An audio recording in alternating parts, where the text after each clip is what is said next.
Space Systems Command and Space Base Delta III service members participated in a basketball clinic in coordination with the Los Angeles Lakers on November 2nd and November 11th at the Crypto Arena in downtown Los Angeles. Hoops for Troops for me is near and dear to my heart because my dad spent 28 years in the military.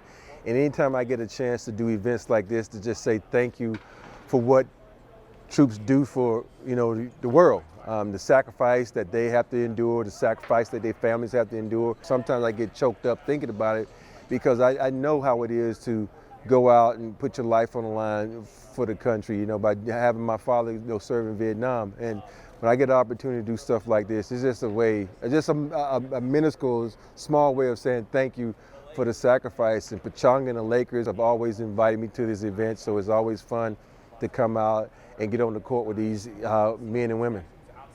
Today with the Los Angeles Lakers organization, we were going through some basketball drills, learning how to dribble, learning how to pass the ball, learning how to shoot, running up and down the court. And it was a very fun experience going through those trials in that clinic. I had a really good time doing it. I learned a lot today. I will not be the next Los Angeles Laker, but I still say that the day was an overall success. Reporting from courtside at the Crypto Arena in downtown Los Angeles, I'm Peter Aninos.